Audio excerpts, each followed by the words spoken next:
하나님 말씀 열왕기상 3장 4절에서 15절 말씀입니다. 기브온에서 밤에 여호와께서 솔로몬의 꿈에 나타나시니라. 하나님이 이르시되 내가 네게 무엇을 줄고 너는 구하라. 아멘. 코로나가 세상을 바꾸었습니다. 코로나가 세상을 어떻게 바꾸었는지 아직도 말할 수 있는 현자는 없습니다. 하지만 저는 용감하게 말할 수 있습니다. 앞으로 사람을 볼 수 없는 세상이 될 것입니다. 코로나 백신 접종을 해서 집단 면역으로 인하여 마스크를 벗게 되면서 사람들은 깜짝 놀란답니다. 내 얼굴이 그 얼굴이었어? 늘 마스크를 쓴 채로 보았으니까 실제 얼굴을 몰랐던 것이지요. 사람을 채용하는 현장에서도 마스크를 낀 채로 면접하니까 사람을 알 수가 없어요. 저도 우리 교회 누가 처음으로 오면은 실제 얼굴을 볼 수도 없고 알 수도 없습니다. 신입생들을 자주 만나도 마스크를 벗게 되면은 완전히 다른 사람으로 보입니다. 마스크를 벗을 때 처음 얼굴을 보면은 누구나 놀랍니다. 상상한 바와 전혀 다르기 때문입니다. 코로나 백신을 많이 맞게 되면은 집단 면역으로 마스크를 잠시 벗게 될 수도 있겠지만은 저는 앞으로도 마스크를 계속 쓰게 될 것이라 예상합니다. 코로나 변종도 많이 생기고 있고 또 백신도 그로 말미암아 무용지물이 되고 계속적으로 개발한다 하더라도 앞으로 어떻게 상황이 전개될지 아무도 알 수가 없습니다. 게다가 현재 백신의 효과도 7개월을 넘지 못하니까 6개월에 한 번씩 코로나 백신을 맞아야 할 판이고 코로나는 독감보다 더 일상적인 것이 되니까 마스크를 쓰는 것이 아주 자연스럽게 되리라 생각합니다. 마스크 문화는 많은 것을 바꾸었습니다. 우선 마스크로 자기를 숨길 수 있죠. 마스크로 얼굴을 가리면은 사람을 도무지 알 수 없습니다.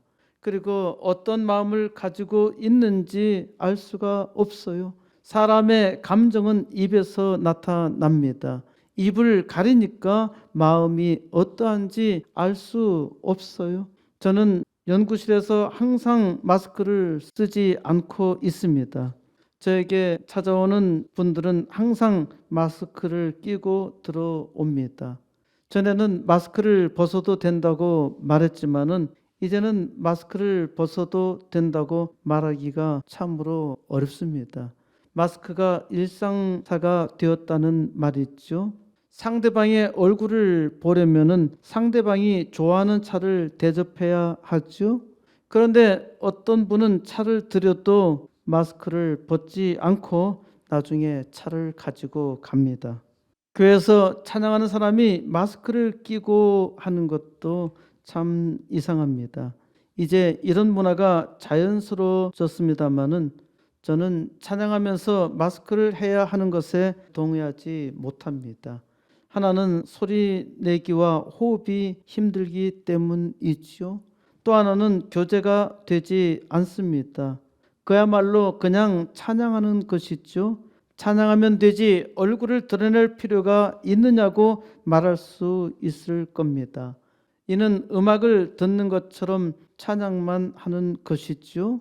그런데 이것은 혼자 즐기는 것입니다. 교회는 교제가 중요합니다. 그렇기 때문에 찬양도 혼자 하는 것이 아니라 함께 하는 것입니다. 청중으로 있는 성도들이야 개인의 방역을 위해서라면 마스크 착용에 대해서는 스스로 선택해야 할 일입니다. 무엇보다도 마스크는 인간관계를 단절합니다. 마스크를 쓰고 대화하지만은 인격적인 관계가 형성되지 않습니다. 아이들이 학교에 가도 친구를 사귈 수가 없어요. 친구이긴 하는데 친구의 얼굴도 모르고 또 친구 사이에 정을 나눌 수가 없습니다. 남자와 여자가 소개팅을 하여도 얼굴을 볼 수 없지요. 눈만 보다가 헤어질 수도 있습니다. 뭔가 얘기하는 거 보니까 마음에 들어서 얼굴을 보자면은 밥 먹으러 가자 해야 하지요. 회사에서는 여행도 하지 말고 사람도 만나지 말라고 하는데 그러면 회사와 집만 왔다 갔다 해야 합니다. 이게 사람 사는 사회인가요? 계속 세상을 이렇게 산다고 상상해 보십시오. 끔찍하지 않습니까? 사업의 형태도 많이 달라집니다. 국가에서는 비대면 업무로 전환하도록 권장하고 있고 이 일에 대해서 적극 지원하고 있습니다. 지금 대체적으로 인터넷과 배달 사업은 뜨고 서비스 산업은 갈수록 어려워지리라 예상됩니다. 사람들의 접촉이 점점 멀어지게 되면은 오히려 사람을 만나는 것이 불편해지겠죠.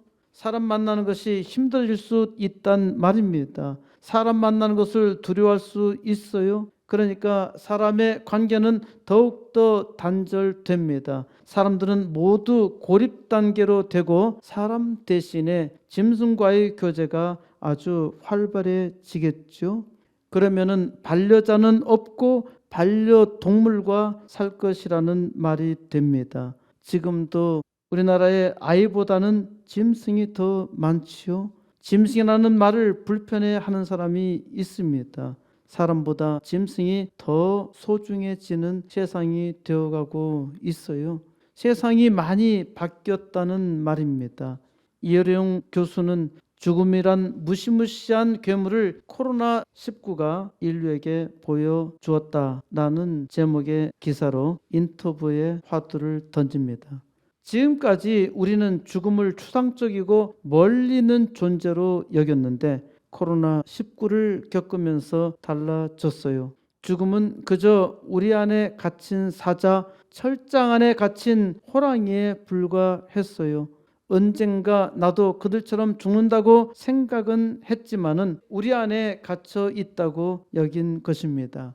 그런데 저 사자와 호랑이, 즉 죽음이 길거리로 뛰어나온 거지 죽음의 공포, 굶주린 맹수의 습격을 한두 사람이 아니라 온 마을, 온 도시, 온 인류가 깨닫기 시작한 거야. 우리가 발 딛고 섰던 인류의 문화혁명이 원자 폭탄으로도 무너지지 않던 문명 문화가 조그만 바이러스한테 허망하게 무너진 것이죠. 아주 작은 바이러스로 죽음이 길거리에 활보하고 있고 인류의 문화 문명이 허망하게 허물어졌다고 진단합니다. 이어른 교수는 어쩌면 코로나가 누구에게는 은총, 누구에게는 고통일 수도 있겠다고 합니다. 코로나로 격리된 공간에서 외로이 죽어갈 때 아마 예수님의 얼굴을 볼 수 있을 거라고 말합니다. 이어른 교수는 이어지는 글에서 마스크를 긍정적인 면으로 말씀하시는데 그거는 극히 작은 단면에 불과합니다. 이미 무시무시한 괴물이 인류를 포식하고 있습니다. 지구에 종말이 오지 않았음에도 인류는 이미 종말을 구하고 있습니다. 그리하여 앞으로의 세상은 지금까지 상상하지 못한 세상이 될 것입니다. 그러면은 어떻게 해야 하나요? 죽음이 활보하고 있는데 사람으로 할 수 있는 일은 없잖아요. 그러니까 하나님께 구할 수밖에 없는 일이죠. 오직 기도밖에 없습니다. 하지만 사람들은 하나님께 구하지 않습니다. 하나님께서 이 시대에 하나님의 백성들에게 코로나로 경고했는데 하나님의 백성들은 말씀을 들어야 합니다. 하나님께서 말씀으로 들어오라 말씀하십니다. 열왕기상 3장 4절 말씀, 이에 왕이 제사하러 기브온으로 가니 거기는 산당이 큼이라. 솔로몬이 그 제단에 1천 번제를 드렸더니 기브온은 언덕 위의 도시라는 뜻으로 해발 약 792m의 구릉 위에 세워진 도시입니다. 예루살렘에서 서북쪽 10km 정도 떨어져 있습니다. 본래 가나안 원주민 히위 사람의 성읍이었는데 가나안 정복 전쟁 당시에 패망하리라 예상했던 기브온 사람들은 살기 위해서 여호수아 장군을 찾아가죠. 여호수아 장군에게 우리는 아주 먼 나라에서 소문을 듣고 왔다고 속여서 이스라엘과 화친 조약을 맺게 되었고 그로 인해서 멸망을 모면했습니다. 나중에 여호수아 장군이 속은 것을 알고 책망하였지만은 하나님께 서약한지라 이들을 멸망시킬 수 없었습니다. 대신 이들로 하여금 이스라엘의 종이 되어서 나무 베며 물깃는 자들로 살게 했습니다. 가나안 정복 전쟁이 끝나자 기브온은 베냐민 지파에게 할당되었고 이후에 레위인의 성읍으로 지정되었습니다. 기브온이 제사장 족속인 레위인의 성읍이 되었다는 것은 이곳에서 하나님께 제사 드리는 일이 많아졌다는 말이 되겠죠. 그래서 솔로몬 왕이 제사하러 기브온으로 온 것인데 거기에는 큰 산당이 있었습니다. 산당은 우리말로는 산에 있는 집이라는 뜻이죠. 본래 원에서는 높은 곳을 말합니다. 가나안 거주민들은 산당에서 바알이나 아세라 우상을 숭배하였었는데 이 우상들은 성적으로 매우 타락한 짓을 했었던 것이죠. 하나님은 가나안 땅을 정복하면서 이러한 우상들을 완전히 파괴하도록 명령했지만은 이스라엘은 거기서 하나님께 예배를 드렸던 것입니다.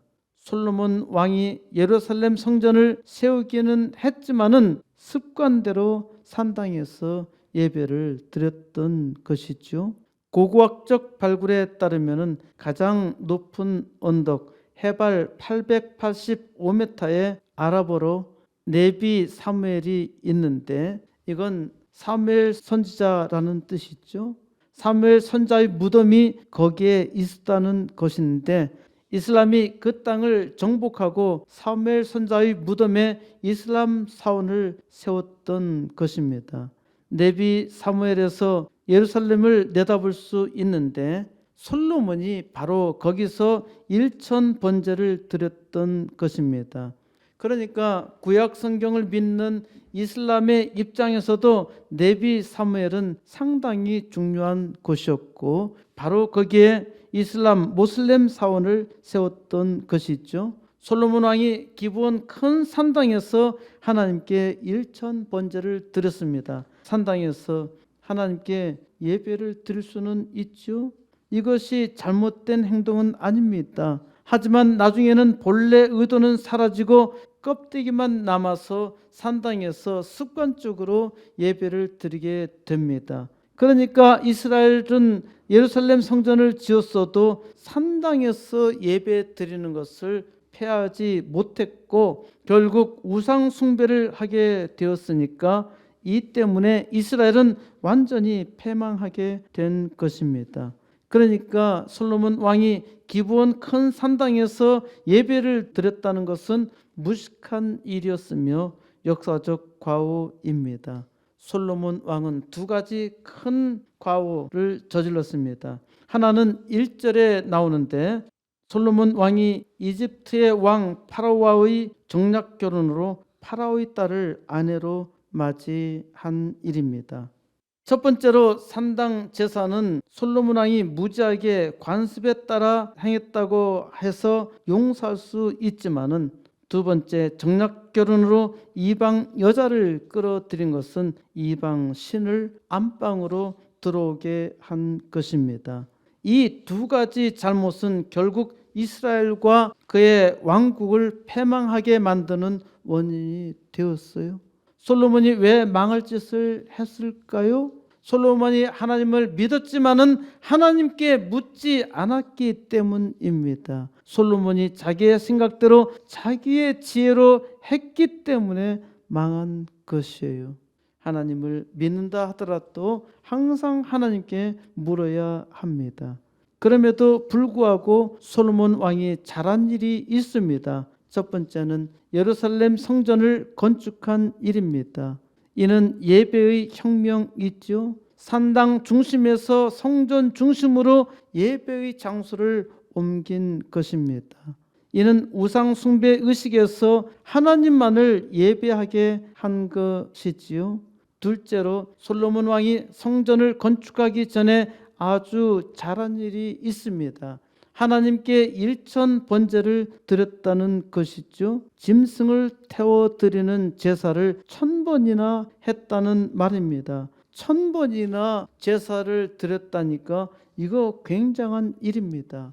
불교에서 석가모니와 대등하게 도를 통한 성철 스님은 3000배를 해야 3000번 절을 해야 자기를 만날 수 있다고 했는데 우리나라 재벌의 오너들은 3000배를 하지 못해서 만나지 못했다고 합니다.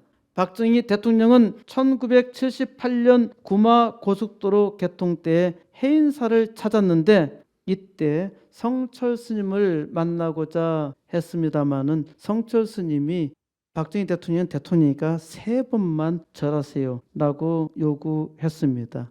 박정희 대통령은 어떻게 했을까요? 3번 3배를 하지 않았기 때문에 성철 스님을 만나지 못했습니다. 지금은 3000배를 하는 사람들이 꽤 있다고 하는데 죽은 성철 스님을 만날 것도 아니고 왜 3000배를 하는지 모릅니다.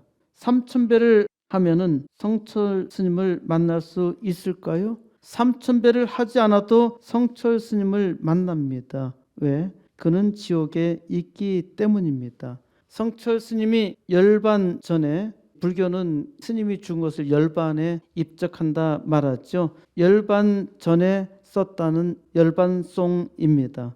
일생 동안 남녀의 무리를 속여서 하늘 넘치는 죄업은 수미산을 지나친다. 산채로 무간 지옥에 떨어져서 그 한이 만갈래나 되는데 둥근 한 수레바퀴 불금을 내뿜으며 푸른 산에 걸렸도다. 성철 스님은 자기가 석가탄신일 날 나는 지옥에 간다고 선언했습니다.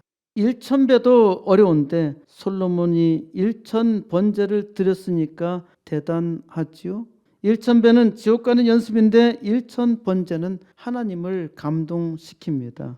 간혹 어떤 사람이 1000번씩 1000원씩이라도 1000번 드리라고 하는데 이건 솔로몬을 빙자한 속임수입니다. 솔로몬이 하루 한 번씩 또한 한 주에 한 번씩 1000번 제사 드렸나요? 아니요. 한 방에 1000번제를 드렸습니다. 다만 하나님께 성실하게 최선을 다해 무언가를 드리겠다고 서원하는 일은 좋습니다. 하지만 얄팍하게 사람을 기만하면 안 됩니다. 하려면은 솔로몬의 1000번제처럼 엄청난 노력을 집중하여 하세요. 이것이 확고한 신앙이지요. 저는 5000번제 4000화목제를 드릴 것입니다. 5절 기본에서 밤에 여호와께서 솔로몬의 꿈에 나타나시니라. 하나님이 이르시되 내가 네게 무엇을 줄고 너는 구하라. 여호와 하나님께서 솔로몬 왕의 1000번제의 감동을 받으셔서 그의 꿈에 나타나셨습니다. 내가 네게 무엇을 줄고 너는 구하라. 하나님을 감동시키시니까 하나님은 무엇이든 주시겠다. 구하라 말씀하십니다. 여러분은 솔로몬 왕보다 더 많은 복을 받은 사람들입니다. 왜 그런가요? 첫째로는 예수님께서 우리를 대신하여 1만 번제를 1만 번 드렸기 때문입니다. 예수님께서 1만 번에 1만 번제 곧 1억 번제를 드렸다는 말이 아니라 가장 큰 수가 뭐라고 했지요? 가장 큰 수는 9가 가장 큰 수예요. 9. 십진법에서는 9가 가장 큰 수예요. 뭘 세고 있어? 많은 9가 4개 있어. 9, 9, 9, 9에다가 1을 더한 것입니다. 이는 모든 것을 뜻하는 말이죠. 찬송가에 만 가지 은혜로 라는 말이 나오는데 1만 가지를 말하는 것이 아니라 모든 은혜를 뜻하죠.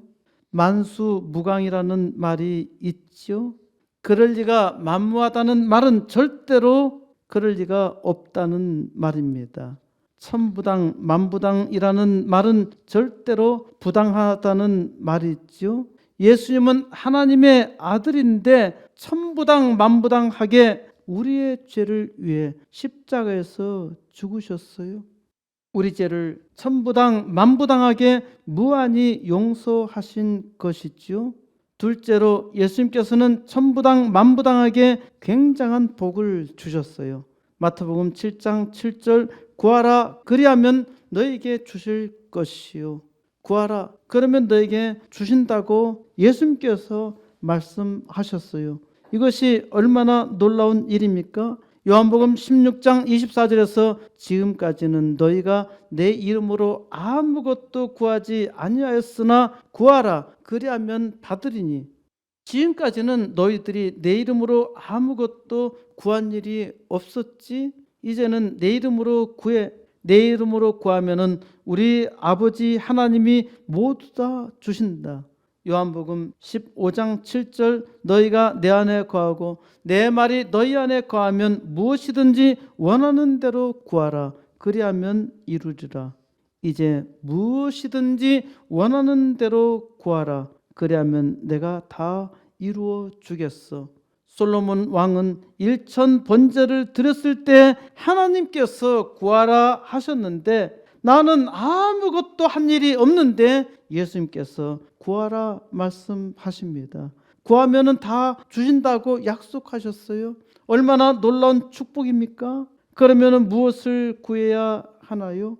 6절 솔로몬이 이르되 주의 종 내 아버지 다윗이 성실과 공의와 정직한 마음으로 주와 함께 주 앞에서 행함으로 주께서 그에게 큰 은혜를 베푸셨고 주께서 또 그를 위하여 이 큰 은혜를 항상 주사 오늘과 같이 그의 자리에 앉을 아들을 그에게 주셨나이다. 솔로몬은 하나님께 감사합니다. 감사한다는 말은 없어요. 감사라는 것은 찬양입니다.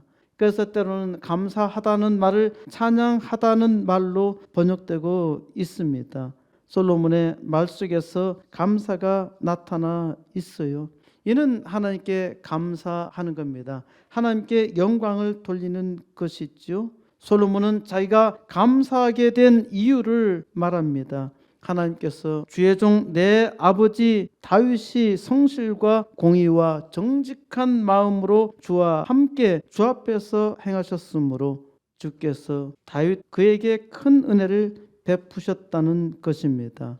두 번째로 주께서 또 다윗을 위하여 이 큰 은혜를 항상 주사 원에서는 이 큰 은혜를 계속 주셨다는 것입니다. 그렇기 때문에 오늘과 같이 다윗의 자리에 앉을 아들 바로 솔로몬 자기를 주셨다는 것이죠. 그러니까 다윗에게 하나님께서 큰 은혜를 베푸셨을 뿐만 아니라 계속해서 그 은혜를 유지했기 때문에 자기가 다윗의 뒤를 이어서 왕이 될 수 있었다는 것입니다. 솔로몬이 왕이 된 것은 자기의 노력에 의해서 된 것이 전혀 아닙니다. 자기 아버지 다윗이 하나님 앞에 성실과 공의와 정직한 마음으로 살았기 때문이죠. 자식이 별로 노력도 하지 않았는데 복을 받는 것은 부모님 덕분입니다. 부모님이 예수를 잘 믿었기 때문에 자식이 복을 받은 것이죠. 솔로몬은 자기가 왕이 되고 이 많은 복을 받은 것은 아버지 다윗 때문이라 고백한 것입니다. 압살롬 같은 자식은 부모를 거역하고 배반하였기 때문에 압살당해 죽은 것이죠. 하나님은 부모를 공경하라 말씀하십니다. 부모 공경이 사람으로서 이 땅에서 복을 받는 비결입니다. 하나님을 잘 믿는 부모를 공경하는 것이야 이 땅에서 또 복을 받고 또 영원히 최상의 복을 받는 비결이 아니겠습니까? 부모님에게 매일 1,000원씩 1,000번제를 드리세요. 이건 이 땅에서 확실히 복을 받습니다. 돈이 중요한 것은 아닙니다. 정성스러운 마음이 복이 되는 것이죠.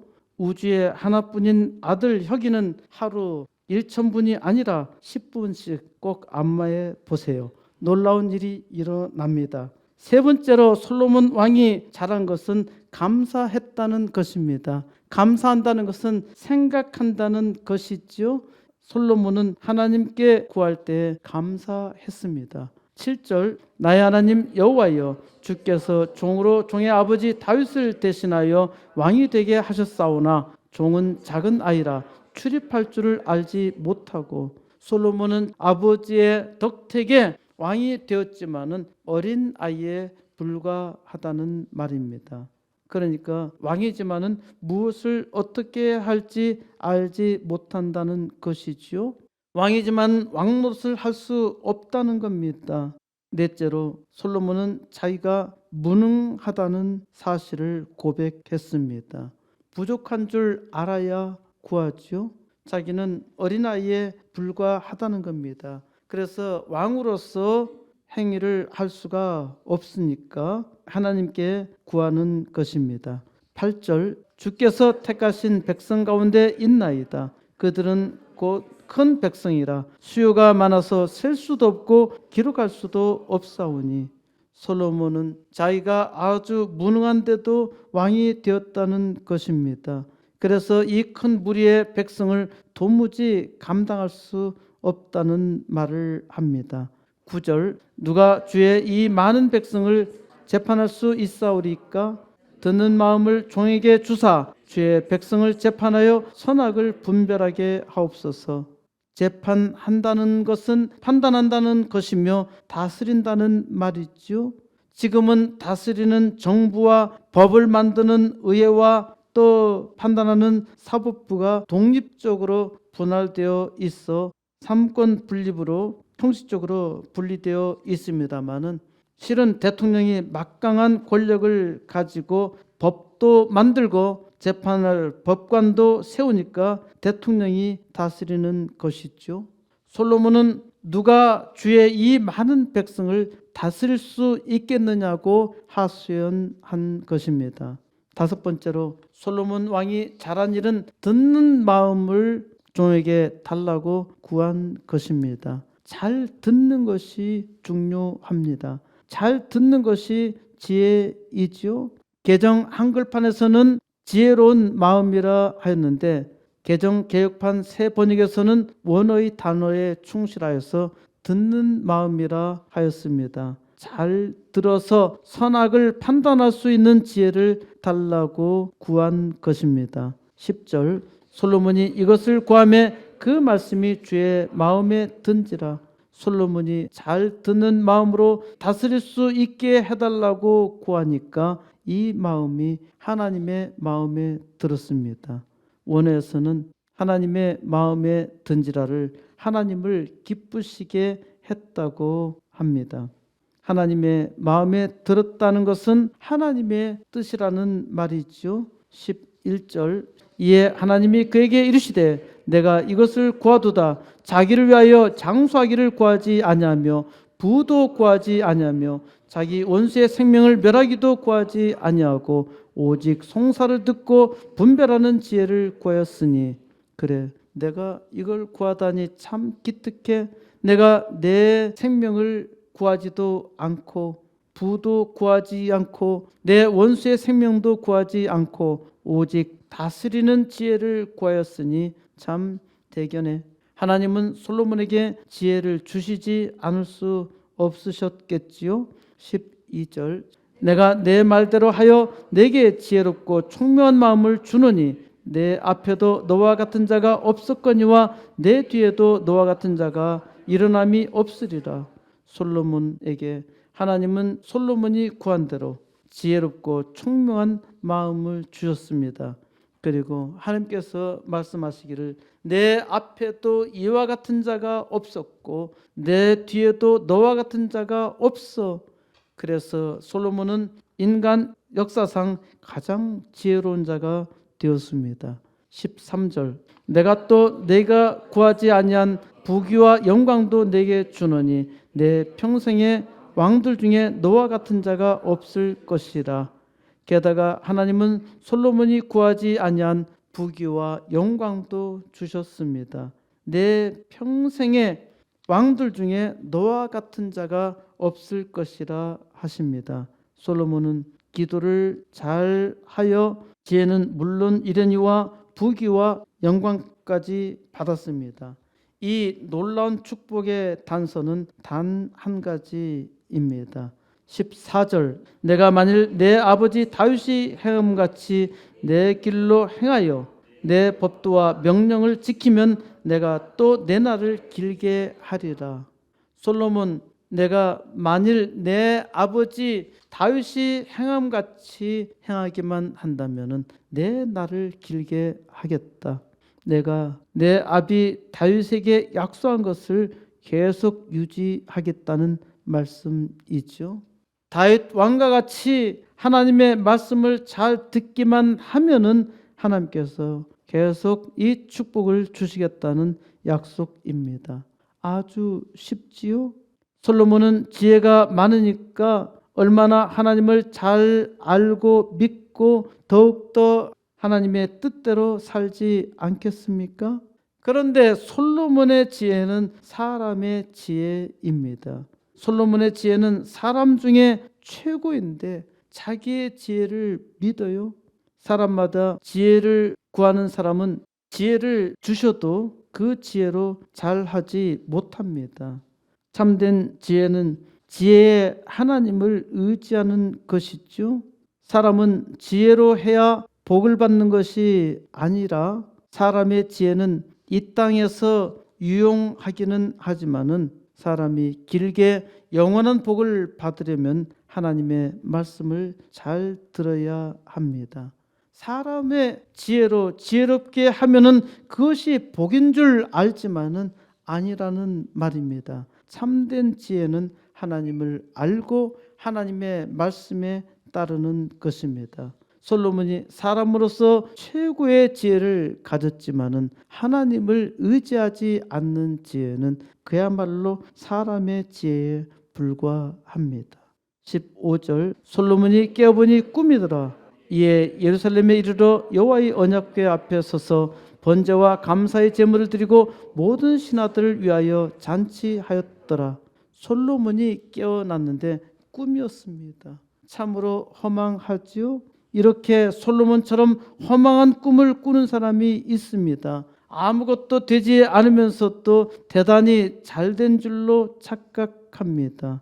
하나님은 솔로몬에게 꿈으로 계시하셨고 이루셨어요. 그래서 솔로몬은 예루살렘에 갔고 거기서 여호와의 언약궤 앞에 서서 번제와 감사의 제물을 드렸고 모든 신하들을 위해서 잔치하였습니다.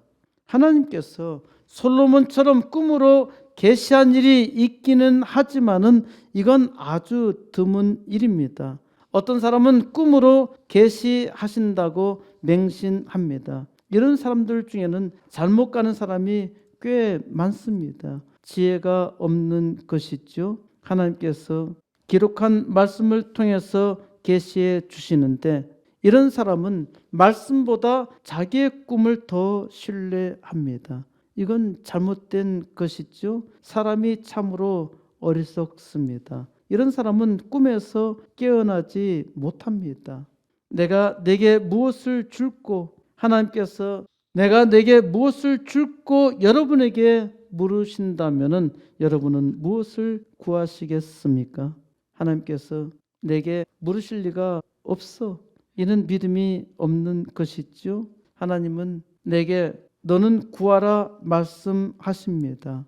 여러분은 무엇을 구하고 있습니까? 하나님께 구한 대로 다 받았습니까? 믿음이 없으면은 하나님이 주셔도 받지 못합니다. 이것이 하나님의 백성이 복을 받지 못한 까닭입니다.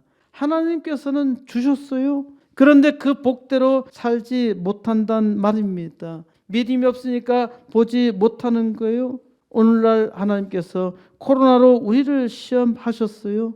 오늘날 코로나로 하나님의 백성이 얼마나 믿음이 없는가 여실히 보여주고 있습니다. 코로나로 교회가 허물어져 가고 있는데도 불구하고 하나님께 간절히 구하지 않습니다. 어쩌다가 돌아가겠지, 어쩌다가 잘 되겠지. 코로나 후에 절대로 코로나 전과 같이 돌아가지 않습니다. 교회가 지금 상당히 어려운 상황에 있는데 코로나 전처럼 교회가 잘 되지 않습니다. 참 불행한 것을 예언하니까 안타깝지만은 우리는 우리에게 주어진 현실을 잘 보아야 합니다. 코로나로 지금 상당한 시험에 있는데 하나님의 백성이 구하지 않아요. 사람마다 자기의 지혜로 백신으로 해결하고자 하나 코로나를 해결할 길이 없어요. 현재의 전망으로는 6개월에 한 번씩 계속 백신을 맞아야 합니다. 그렇게 되어도 어떻게 될지 몰라요. 그보다는 이제 코로나 이후의 시대에 어떤 세상이 전개될지 아무도 알 수 없지만은 교회는 상당히 절망적이라는 말입니다. 그러니까 구해야 해요. 하나님께 구하지 않으면은 하나님의 백성이 살 수가 없어요. 하나님께서는 구하라 말씀하시잖아요. 내가 내게 무엇을 줄고 백신을 달라고 기도해야 할까요? 그러면은 하나님이 기뻐하실까요? 잘 생각해 보세요. 외양간을 고치려고 할 것이 아니라 왜 소를 잃었는지 생각해야 합니다. 솔로몬은 하나님의 백성을 다스릴 지혜를 달라고 했습니다. 그래서 하나님은 솔로몬에게 지혜를 주셨죠. 그리고 말씀대로 행하기만 하면 내 날이 길 것이라고 하셨습니다. 하나님은 우리에게 지혜를 주셨어요. 하지만은 하나님의 백성들이 말씀대로 살지 않지요. 그러니까 내 날이 길 수 없어요. 코로나 재앙이 왔습니다. 죽음의 재앙은 우리가 얼마나 약한지 여실히 보여주고 있습니다. 그러면은 겸손하게 어린 나이와 같이 고백해야 하잖아요. 하나님 잘못했어요. 용서해 주세요. 말씀대로 살지 못했습니다. 주님께서 내게 구하라 말씀하시지요. 하나님, 코로나 재앙으로 사람들이 죽음을 두려워하여 살고 싶어 할 이때에 하나님을 알게 해 주세요. 교회가 오늘날 이 코로나 재앙에 대해서 능히 감당하며 오히려 부흥의 역사를 이룰 수 있게 해 주세요. 하나님, 이 일을 위해서 코스모스 교회가 80개 개척교회 2개의 학교를 시작하게 해 주세요. 하나님께서 무엇을 기뻐하시겠습니까? 마태복음 6장 33절 그런즉 너희는 먼저 그의 나라와 그의 의를 구하라. 그리하면 이 모든 것을 너에게 더하시리라. 하나님은 지금 내게 물으십니다. 내가 내게 무엇을 줄고 구하세요? 무엇이든 하나님께 구하세요. 무엇보다도 이때가 은혜 받을 만한 때입니다. 이 땅에 코로나 재앙으로 세상이 무너져 가고 있을 때 하나님께 은혜를 간구하여서 하나님의 큰 역사, 하나님께서 일하심을 증거해야 하잖아요. 하나님께서 이 일을 위해서 이 코로나 시대에 여러분을 불러주셨다는 것을 믿으시기 바랍니다. 이제 하나님께 은혜를 간구하는 주의 종을 통해서 이 코로나 재앙으로 어려운 이때에 은혜로운 부흥의 역사 이루어 온 우주에 하나님의 영광 선포하시기를 우리 주 예수 그리스도의 이름으로 간절히 축원드립니다.